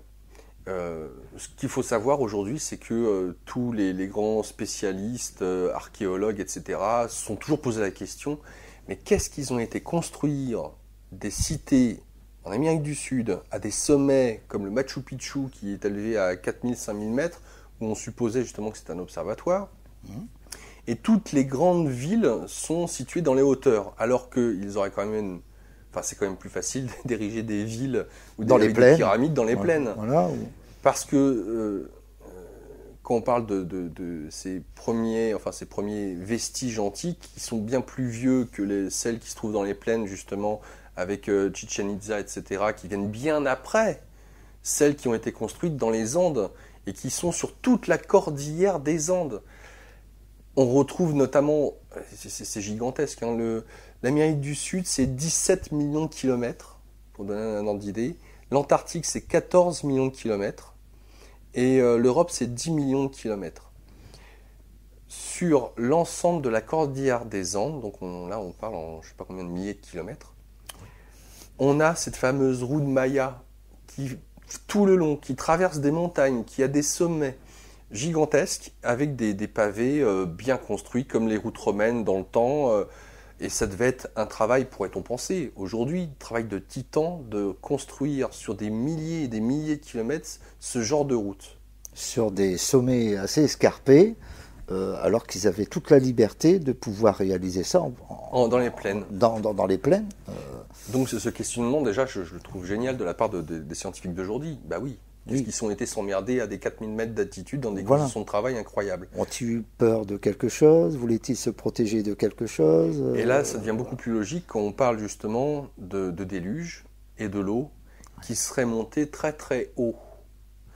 Et ce qui est d'autant plus intéressant si on part de ce principe-là, en imaginant que les rescapés de l'Atlantide qui seraient réfugiés dans les montagnes que vous avez pu voir aux abords de la plaine qui sont assez élevées, ont voulu partir ou quitter l'Antarctique, sachant que ce dernier a glissé petit à petit. Il n'était plus vivable aussi. Bah oui. Il a glissé. Et qui se serait donc passé par l'Amérique du Sud, par tout en bas, donc les Quechua, et qui seraient remontés tout au long de la cordillère des Andes pour justement redémarrer à zéro. Redémarrer en occupant les sommets les plus élevés, parce que je pense qu'il y a la cordillère des Andes, l'Himalaya, hein, vous remontez l'Amérique du Sud, vous remontez par les terres, sans être obligé d'emprunter les mers. Voilà. Et vous colonisez tout doucement la Terre. La Terre, voilà. Donc on peut imaginer, qu'on peut peut-être mieux saisir l'intérêt. L'intérêt et voilà. puis la peur que ces survivants ont pu avoir, parce qu'on a du mal à réaliser. On a du mal à réaliser. Pourquoi ces civilisations ont été construites aussi haut? Donc il y a vraiment une raison, une logique derrière tout ça. Et en plus, ils avaient un savoir-faire qui était incroyable. Donc pourquoi ne pas utiliser ce savoir-faire dans les plaines? Et effectivement, l'idée que le niveau de la mer à cette époque-là ou à ce moment-là devait être très très haut pour qu'ils prennent refuge dans les hauteurs, là on parle 3000, 4000 mètres d'altitude, s'expliquerait facilement. Notamment sur tous les sommets à travers le monde. Donc on parle effectivement de l'Himalaya, et que les rescapés ce déluge à l'échelle mondiale, eh bien... On choisit, on fait le choix de s'installer sur les hauteurs. On parle de l'Himalaya, le plateau d'Iran, le plateau d'Éthiopie, la cordillère des Andes, et sans doute dans les montagnes du Caucase, qui sont les montagnes les plus hautes d'Europe. Donc on retrouve un petit peu de nombreuses traces dans ces hauts sommets. Mais pourquoi? Donc, alors, ce que j'ai trouvé aussi pertinent dans cette idée, c'est... Alors, je ne sais pas si c'est toi ou si c'est Jean. Vous avez pu noter que tous les grands sites qui ont été construits dans la cordillère des Andes forment une ligne droite. ça c'est moi. Alors, voilà, chapeau. Voilà. Et de continuer cette fameuse ligne droite. Oui, alors en fait c'est parti tout simplement d'un article de Jean qui avait remarqué par un chercheur dont je me souviens plus le nom, hein, qui avait déjà 4 sites qui étaient déjà alignés par rapport à l'emplacement de l'Atlantide avant sa destruction. Voilà. Et puis j'ai tout simplement décidé d'élargir un petit peu le nombre de sites qui s'y trouvaient.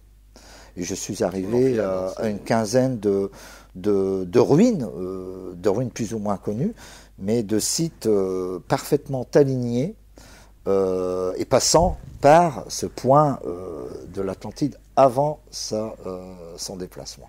Et c'est ça qui est génial, parce que Ouais. quand on voit donc cet alignement, on a entre... ce qu'on pourrait reprendre, juste pour compléter l'information qu'on est en train de donner, c'est que la chambre de la reine, puisqu'elle est au centre de la pyramide, dans l'axe, définit le méridien 0, avant la catastrophe. Et donc que la chambre du roi définit le méridien 0, si on peut dire, après la catastrophe. Et qu'est-ce que l'on constate? Que la chambre du roi représente donc ce méridien 0, et qu'aujourd'hui, ce méridien 0 fait totalement écho au méridien de Greenwich. Au méridien de Greenwich. C'est quand même dingue. Alors c'est vrai que ça paraît fantasmagorique, fantaisiste, surréaliste, mais bon c'est ce que l'on constate, Alors si on va dans Wikipédia, bien sûr, vous allez regarder le méridien de Greenwich. Alors la définition en est toute simple. Le méridien de Greenwich est un méridien arbitraire. Déjà rien que ce mot-là. En Angleterre. Défini ou adopté, on va dire, en 1884 à Washington. Voilà, c'est tout ce qu'on a. Si on ne va pas plus loin, on n'en saura pas plus, et on ne pourra peut-être pas connaître un petit peu l'histoire de Greenwich. Parce que il faut savoir que le méridien de Greenwich, avant le méridien de Greenwich, était le méridien français, la fameuse méridienne verte, qui faisait foi, on va dire. Hein. Mais le méridien de Greenwich, s'il a été adopté en 1884, il faut savoir que l'observatoire a été construit bien avant. D'accord. L'observatoire royal a été construit bien avant. D'accord. Avant que l'observatoire soit construit, je vais dire que grand nombre de cartes marines étaient basées sur les observations faites à Greenwich. Donc il y a toute une histoire, en amont relatif un petit peu à cette adoption du méridien de Greenwich en 1884 qui dit ceci. Le méridien de Greenwich a été adopté en 1884 parce que 72% du trafic maritime dépendait de Greenwich.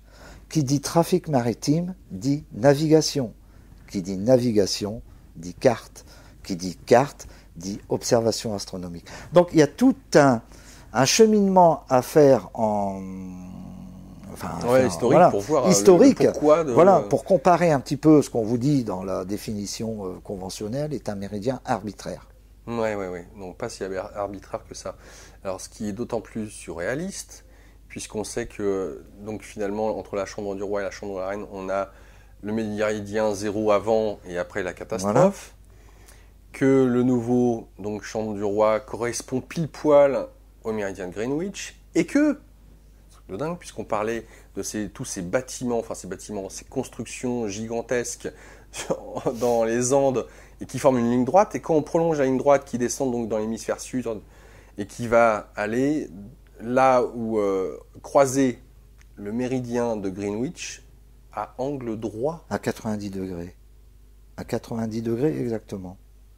C'est complètement dingue. Et quand on parle de l'angle Terre, la Terre de l'angle, voilà, les secrets en pleine lumière. Là, on y est à fond. Parce qu'il me semble, oui, la terre de l'angle, il y avait un peuple anglais qui s'appelait le peuple de l'angle. Anglo-saxon, oui. Voilà, hein, donc terre de l'angle, on a tout un symbolisme. Alors, notamment quand on parle du Greenwich, parce que quand on parle de la couleur verte, parce que le Greenwich, on peut l'entendre de deux manières, soit la sorcière verte, soit le souhait vert. Mais la couleur verte, en alchimie, on sait que l'alchimie, on parle de l'Égypte, entre autres, et puis de l'Atlantide, certainement aussi. La couleur verte est liée à la table d'émeraude d'Hermès Trismégiste, le 3 fois grand, Hermès hermétique. Donc on en vient à tout ce qui était caché, occulté, mais au savoir, à la connaissance. Donc c'est aussi ce nom sonne comme une réminiscence égyptienne, bien évidemment, avec tout ce qu'il y a de caché symboliquement à l'intérieur. Donc là, en plus avec la terre de l'angle. Et quand on voit les 5 étalons qu'il y a à l'observatoire de Greenwich, tout est déjà là. Et il y a un autre élément qui est... J'allais t'en parler. Et ça, c'est énorme. Cette boule, non? Voilà. La boule qui... Voilà. Remarquez qu'il y a une boule rouge. Rouge. Bon, rouge, on ne sait pas pourquoi. Voilà. Mais il y a une boule rouge qui est là, qui est présente, et on ne sait pas ce que c'est. Sauf que le plateau de Gizeh nous donne ces informations-là. On y reviendra. Déjà qu'on puisse voir à quel point l'Antarctique c'est là que tout se passe. Alors, il est clair que si l'Atlantide a existé et tous les rapports géométriques, mathématiques au sein de la pyramide de Khéops, validés par l'ensemble du plateau de Gizeh, validés par la disposition des autres éléments, de l'emplacement des cités un peu partout sur Terre. Là, on parlait de l'Amérique du Sud, mais on va venir à la Chine, vous inquiétez pas, c'est pas triste non plus. On voit qu'il y a eu une catastrophe. Parce que pour qu'un continent entier, qui est gigantesque, se déplace, et que l'axe de la Terre se déplace, et que toutes les traditions, quelles qu'elles soient, à la surface de la Terre, parlent d'un déluge. L'évoquent, hein, avec leur propre culture, mais l'évoquent. Alors forcément, quand on entend cela, en imaginant qu'il y a eu un déluge, et que ce déluge a été compté sous la forme de légendes, de mythes, à travers toutes les traditions à la surface de la Terre, quel est le moyen que l'humanité survivante a de pouvoir expliquer ce qui est arrivé, voir si l'Atlantide et les habitants qui y résidaient avaient un savoir, une technologie qui était très avancée. Je pense notamment, par exemple, en Inde, on parle des vimanas, qu'en Égypte, on a ces cartouches où on a le sentiment de voir des hélicoptères, des chars, etc. Donc d'un temps où l'humanité avait une certaine maîtrise des énergies et de la technologie, quel serait le meilleur moyen pour les survivants de, entre guillemets, laisser une trace pour les générations futures? Et c'est là où ces grands monuments à la surface de la Terre peuvent répondre. Je t'avais posé la question, Jean, avant cette interview, et c'est d'ailleurs dans le livre, que ferait ce genre de civilisation pour léguer quelque chose à l'humanité? En fait, on a les réponses devant nous. Tout est devant nous. Oui, parce que je t'avais répondu, on peut falsifier une photo, on peut trafiquer une photo, on peut falsifier un document, on peut déformer des paroles. Mais je crois que la pierre, on ne peut pas la falsifier. Voilà, très difficilement, surtout quand très difficilement, il faut avoir de gros moyens, il faut être discret. Mais je pense que la pierre, elle traverse le temps. et qu'au regard de la pierre, de par ses formes géométriques, elle nous transpose aussi, elle nous donne aussi des rapports géométriques qui eux aussi traversent le temps. Donc en fait on a toutes les réponses devant nous, on a tous ces gros monuments où les anciens ont eu cette intelligence de travailler cette pierre, de graver certaines informations dans la pierre. Ce que nous faisons aujourd'hui sur un CD, mais qui durera 200 ans. C'est sûr que vu la taille des monuments en question, pour falsifier ou retoucher, ça serait extrêmement difficile. Il faut en vouloir. Hein. Quand on voit certains murs au Pérou qui sont un petit peu emboîtés, comme voilà, c'est super bien emboîté, ouais. On va se dire plus c'est gros, plus c'est ancien. Voilà. Donc après, quand on voit ce genre de murs, on se dit mais pourquoi ont-ils construit d'aussi gros murs? Pourquoi ils ont utilisé un petit peu cette technique de les joindre vraiment parfaitement. Il y a peut-être une réponse, peut-être avaient-ils peur de séisme, voulaient-ils peut-être que leur construction résiste à ce qu'ils ont vécu avant et au traumatisme qu'ils ont pu... Ça, c'est ce qui a été démontré notamment pour certains sites en Amérique du Sud dans la révélation des pyramides où justement des ingénieurs expliquent que l'agencement des pierres les unes par rapport aux autres dans une zone sismique, les pierres ne bougeraient quasiment pas et résisteraient à un effondrement au regard de la manière dont elles étaient ajustées les unes par rapport aux autres. Donc ils nous ont laissé un petit peu ces messages au travers de la pierre. Alors forcément, quand donc la pyramide de Khéops serait une sorte de mémorium, mais pas que, parce que forcément on va parler du Sphinx, et que c'est en lien bien entendu avec le baudrier d'Orion, puisque c'est la représentation de ce baudrier, la disposition des pyramides, mais qu'on retrouve cette disposition du baudrier d'Orion en Amérique du Sud, au Pérou, à Caral. Caral, les pyramides de Caral. Tu vas nous dire comment. Et puis en Chine. En Chine. Alors vas-y, explique-nous ça, parce que... Alors, j'ai...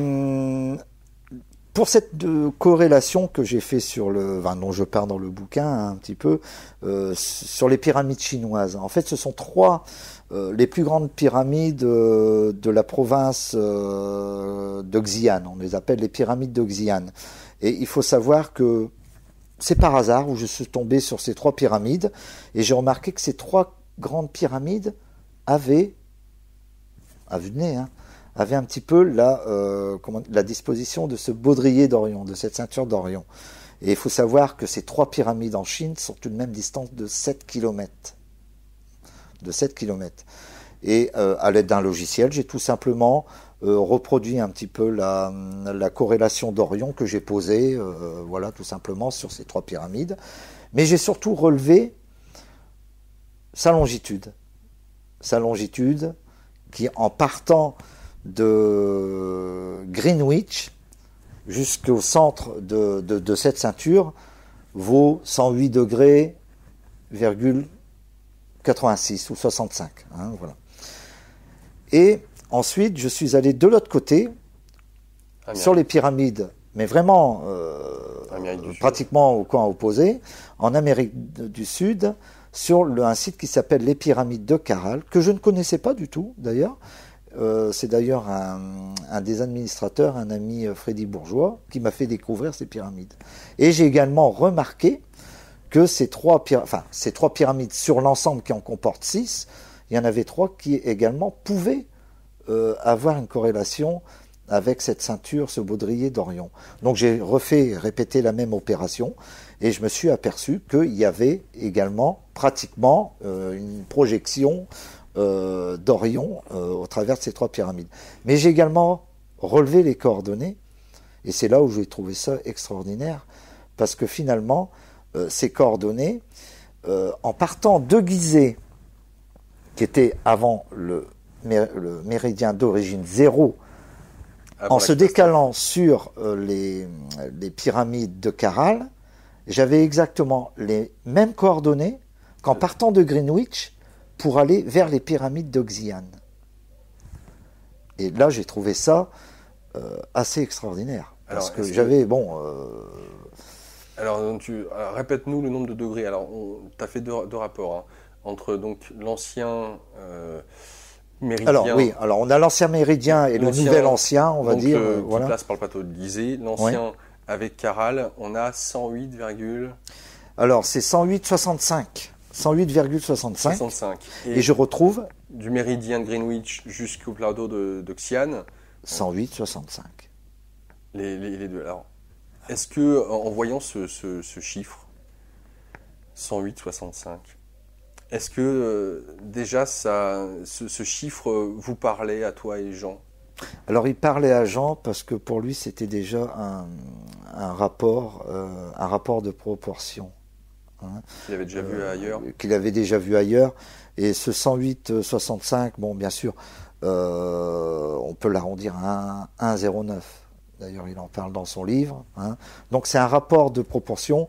Et pour Jean Simple, c'était une des signatures laissées par ses bâtisseurs, au travers du méridien de Greenwich qui était là et qui témoigne un petit peu de cette certaine symétrie que l'on retrouve au travers de ces deux. Alors tu mentionnes qu'on peut arrondir entre guillemets, puisque là on parle de quelques chiffres après la virgule, 1,09 au lieu de 108,65. Ouais. Voilà. 1,09 fait écho. Alors moi ça me parle, ça fait écho au +1 dont on a parlé. Oui. On n'a pas encore vu le pourquoi de ce +1, à quoi il sert. On y reviendra. Ce qui est intéressant, c'est que Jacques Grimaud, dans la révélation des pyramides, nous parle du pyramidion et que ce dernier faisait 1 mètre de côté avant qu'il soit changé, puisqu'il avait été changé. Or, tu as eu l'occasion de retravailler la question. Donc, est-ce que c'est important ou pas que les Égyptiens connaissaient le mètre? On pourrait se dire quand même peut-être que oui. Oui. Alors, je te pose la question, est-ce qu'ils le connaissaient d'après toi? Et j'aimerais que tu nous parles de ce fameux pyramidion. Alors, ce fameux pyramidion, il représente avant tout, il symbolisait, sur la pyramide de Khéops, le soleil. Voilà. Et ce pyramidion, à mon sens, il faudrait que je le vérifie, faisait 1,09 m, qui est tout simplement, en hauteur, 1,09 m, qui est tout simplement le rapport de proportion entre la taille de notre Soleil et la taille de notre Terre. Ce 1,09 m qui se rapproche étrangement de ces coordonnées que j'ai pu définir, voilà, où on est à 1,08 et des poussières, on a une signature qu'on développera après, voilà, qui nous a été laissée par ces bâtisseurs. Je me pose la question, quand est-ce que il y a une... Alors, tu as dit deux choses, enfin une chose qui pour moi serait intéressant. Tu as essayé de voir donc avec un logiciel astronomique, c'est Logicad, comment il s'appelle? AutoCAD. AutoCAD. Oui. Donc il y a un logiciel astronomique assez précis quand même. C'est un logiciel de dessin AutoCAD. À la base. Voilà, à la base, AutoCAD est un logiciel de dessin, d'architecture. Voilà, il comporte plusieurs modules. Et Stellarium est un logiciel que vous avez utilisé aussi. Voilà, qu'on utilise, qu'on utilise. Quand on parle du plateau de Gizeh, qui est le reflet du baudrier d'Orion, est-ce que, mathématiquement parlant, est-ce que c'est l'exact reflet du baudrier d'Orion? Non. Non.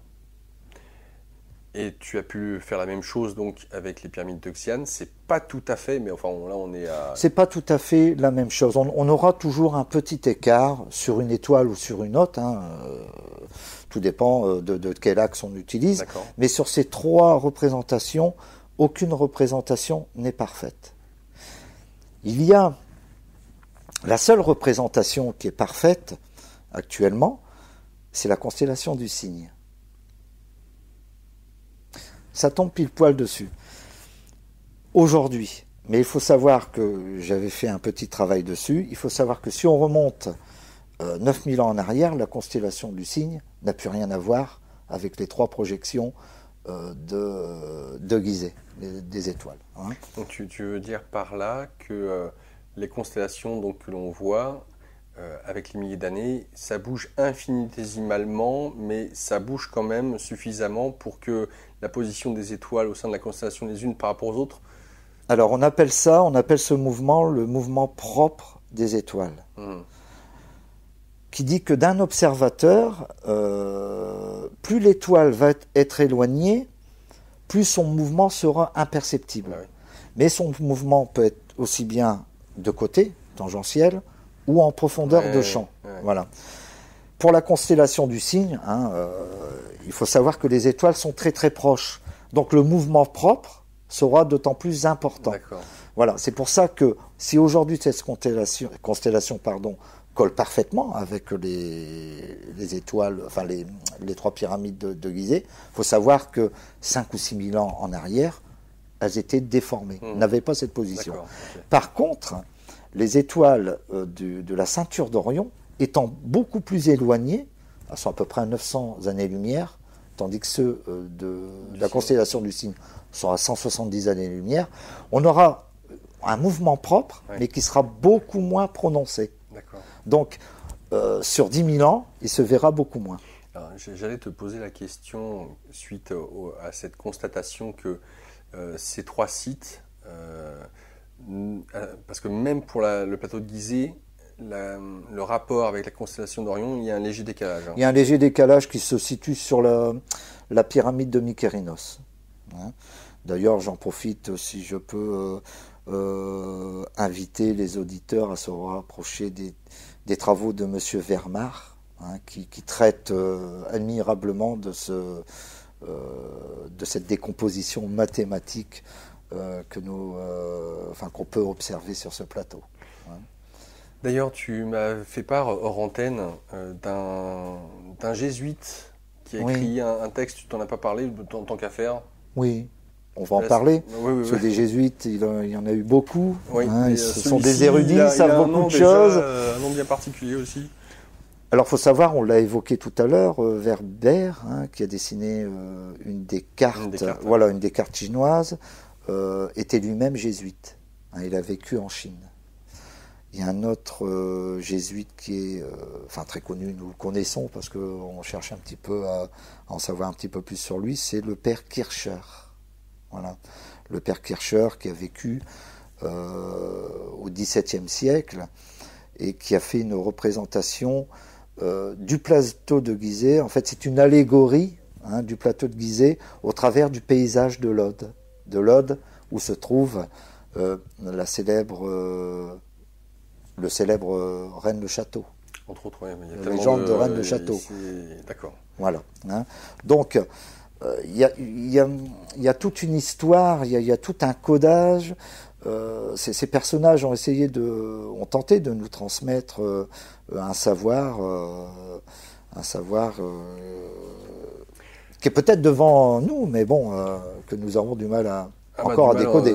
Peut-être pas tant que ça. Enfin, les coïncidences au sein de cette thèse sont plus qu'importantes. On parlait tout à l'heure de l'angle droit entre toutes les grandes architectures, sites d'Amérique du Sud sur les Andes, alignés à angle droit avec... Avec toutes les constructions qui forment une seule ligne.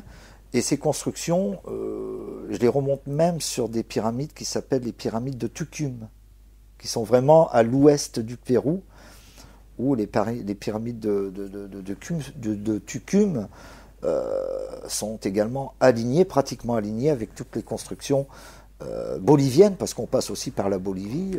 Alors c'est incroyable de voir, si on peut dire, le mal que se sont donné ces architectes pour, à travers le monde, synchroniser des efforts pour montrer pour les générations futures des messages qui ne pourraient être compris qu'à travers les mathématiques et la géométrie, mais qui sont finalement le langage de l'univers. Un langage universel, tout simplement. Un langage universel qui, lui, va traverser le temps. Alors, est-ce que tu as eu l'occasion de voir si Caral, Gizeh et Xi'an, parce que Xi'an c'est hémisphère nord, Gizeh ça doit être pas tout à fait proche de l'équateur, mais ça reste de l'équateur, ça reste...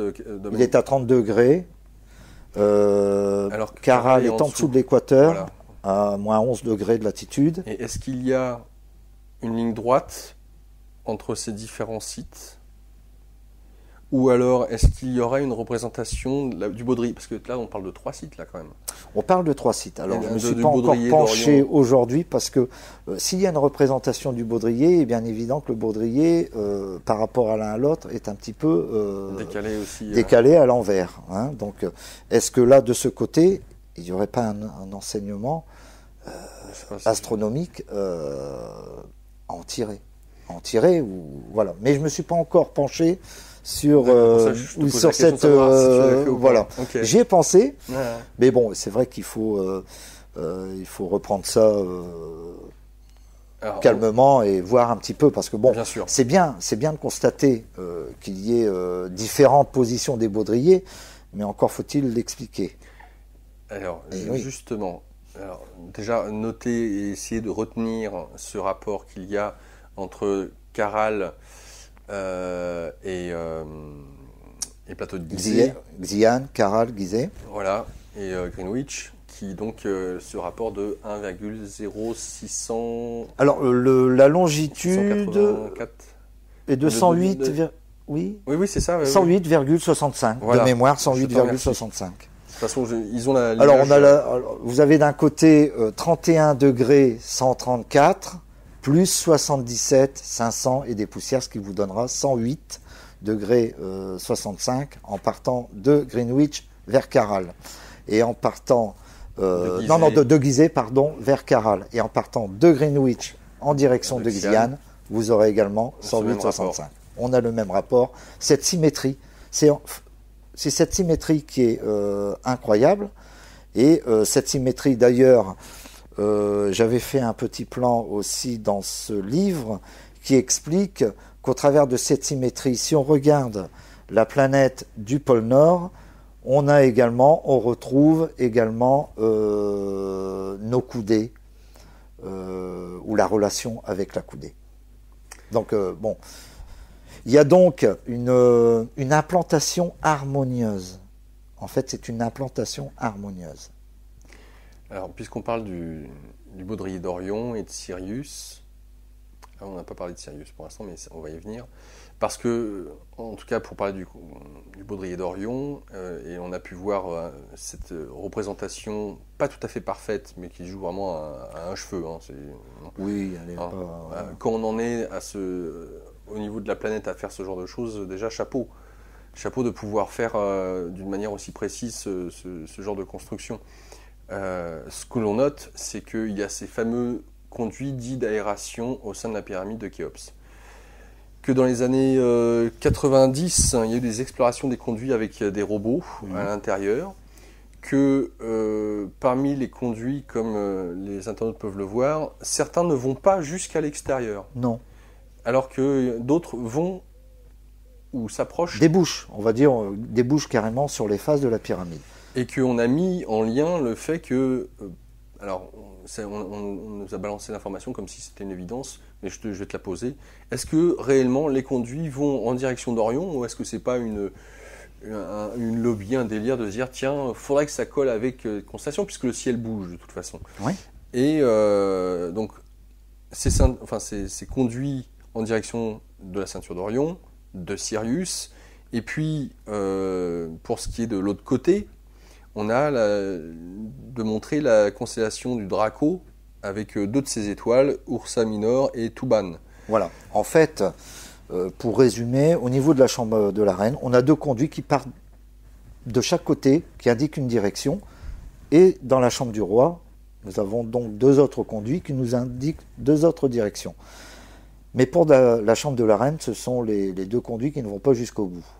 Voilà. Est-ce qu'on peut les appeler des conduits alors, qu'est-ce qu'on a trouvé quand, dans les années 90, on a mis ce robot? Alors, c'est un chercheur qui est venu avec un robot, voilà, et qui a pu mesurer précisément la longueur, l'inclinaison de l'angle, voilà, hein, parce que avant c'était une estimation.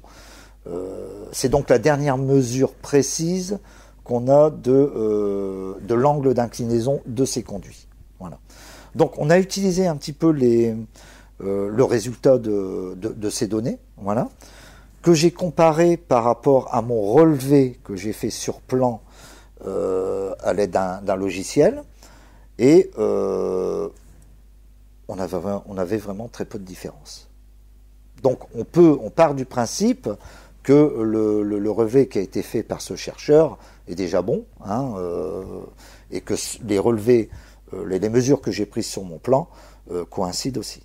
Alors, à quoi vous êtes arrivé, quelle a été la finalité. question, la finalité? Parce que est-ce que ces conduits montrent une direction, puisqu'on parle des constellations, sachant que la chambre de la Reine, comme tu viens de le préciser, elles vont pas jusqu'au bout? Non. Alors, est-ce qu'elles ont une fonction? Parce qu'il y avait un petit crochet, je crois, au tout début, avant que un bouchon. Une voilà, bouchon qui était un petit caché, bouchon, en fait. voilà, qui était caché. Voilà. Alors aujourd'hui, on ne sait pas vraiment à quoi sert ce bouchon. Toujours est-il que c'est bouché. Au niveau de la chambre de la Reine, on a exactement 2 conduits, mais qui s'arrêtent à la même longueur, d'accord. Et ces 2 conduits de la chambre de la Reine indiquent un angle de 39 degrés. 5 ou 6, voilà. Mais on s'est aperçu que ces 39 degrés, en fait, indiquaient une direction. Ils indiquaient le pôle céleste. Alors, qu'est-ce que le pôle céleste? Alors, le pôle céleste, c'est tout simplement l'étoile du Nord. C'est là où on voit la voûte céleste tourner, le point fixe, qui ne bouge jamais, c'est le pôle céleste.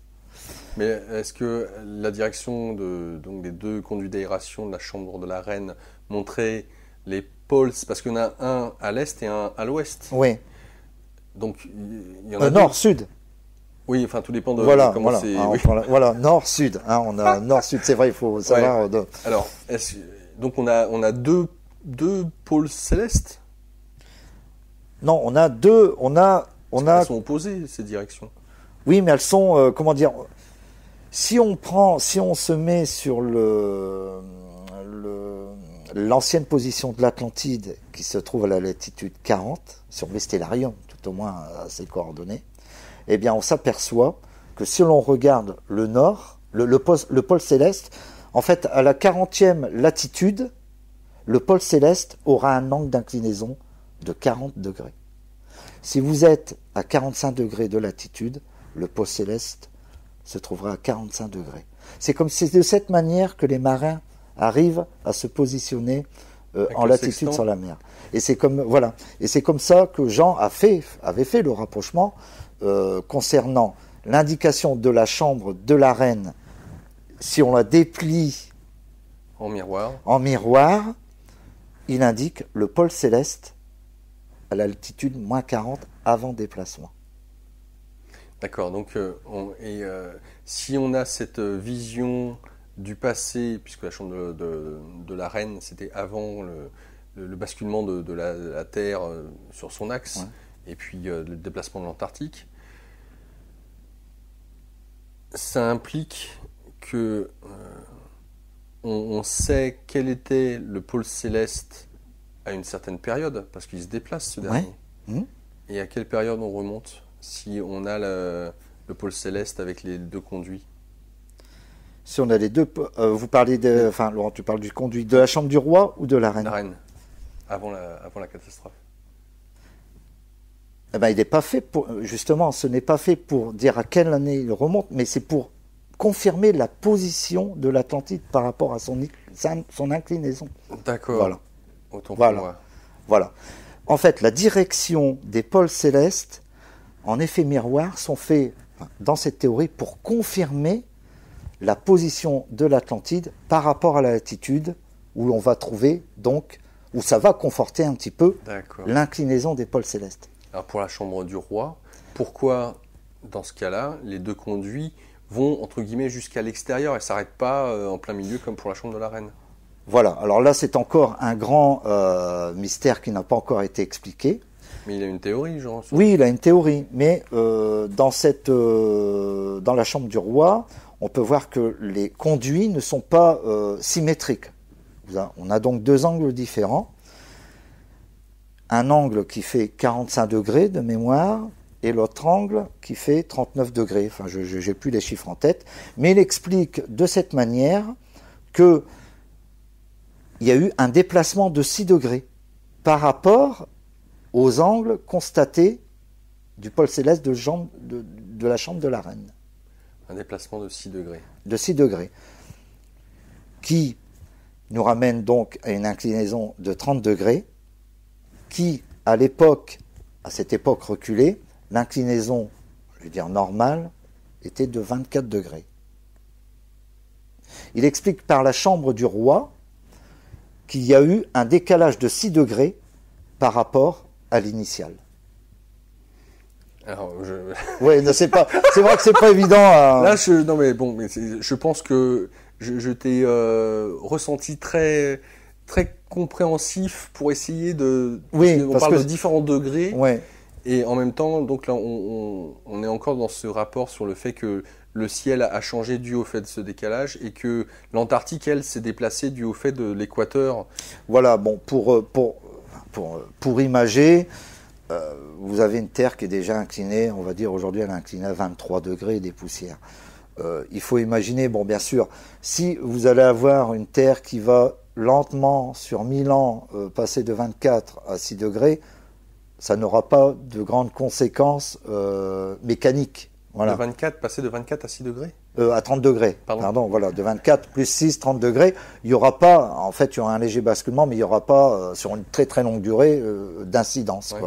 Maintenant, si vous avez une rotation de plus 6 degrés, voilà, un basculement, mais qui se fait, on va imaginer sur quelques heures. Ouais. On va imaginer sur quelques heures. Ah bah là, si un verre d'eau on fait comme ça, voilà, vous avez un effet mécanique. Voilà, parce que bon, si la Terre s'incline, elle freine aussi. Si elle freine, mettez un verre d'eau sur votre tableau de bord, vous allez fermer, toute l'eau va passer par-dessus. Ouais. Donc voilà. Alors bien sûr, il ne suffit pas d'avoir un basculement de 45 degrés pour faire tout bouger. Hein.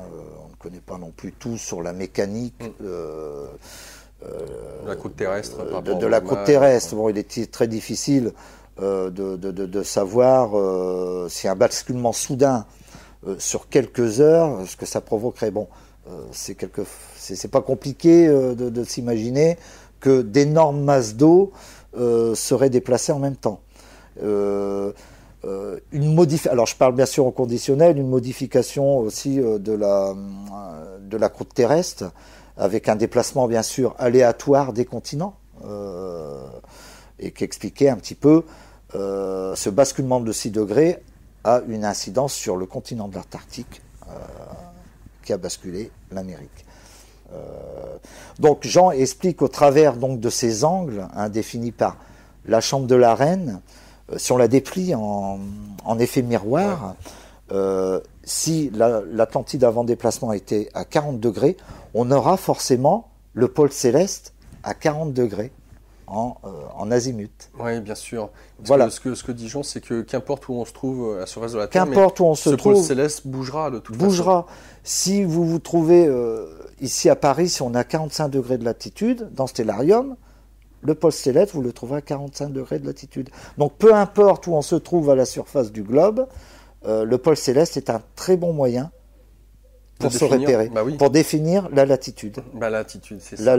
Pour définir la latitude.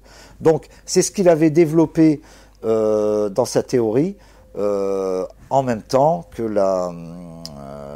le développement de la carte au travers de la pyramide de Khéops. Alors ce que nous dit Jean, c'est que donc aujourd'hui l'angle est de 23,5 degrés. À ce jour, aujourd'hui. Mais qu'il y a 11 000 ans, il était de 29,98. 29,98, oui.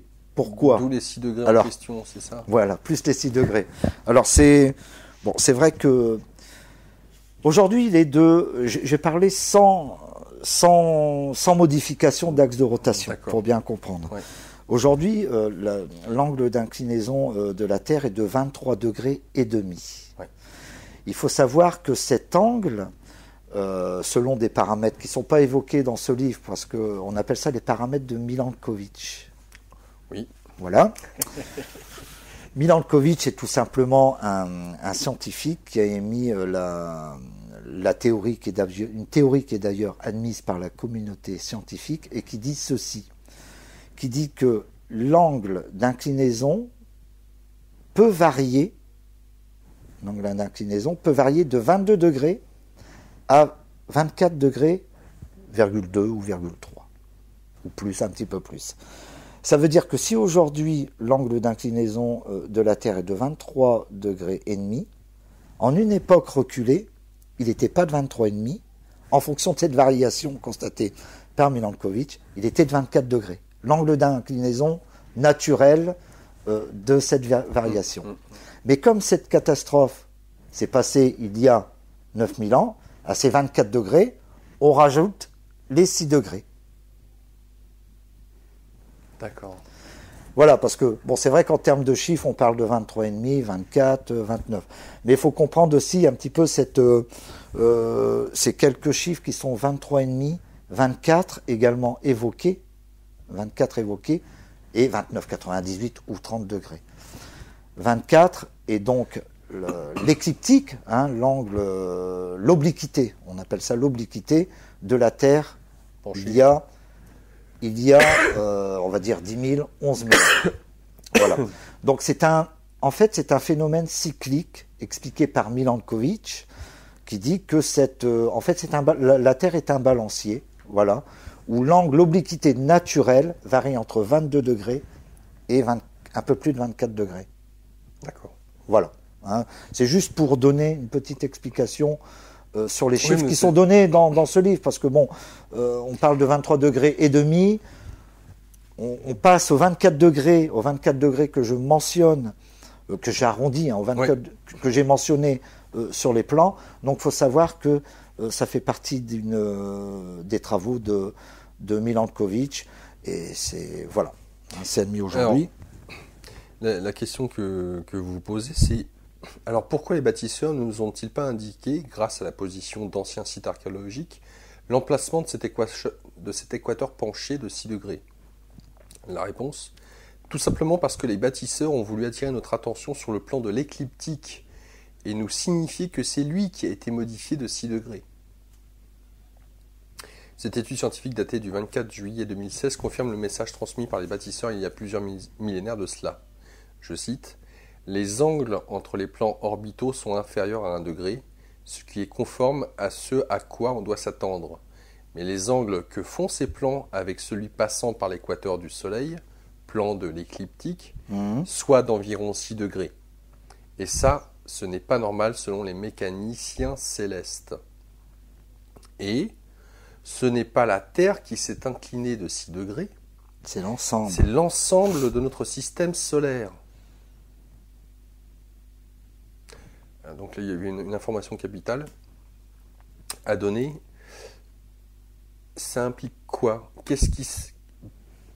Alors, on va rentrer petit à petit dans la suite.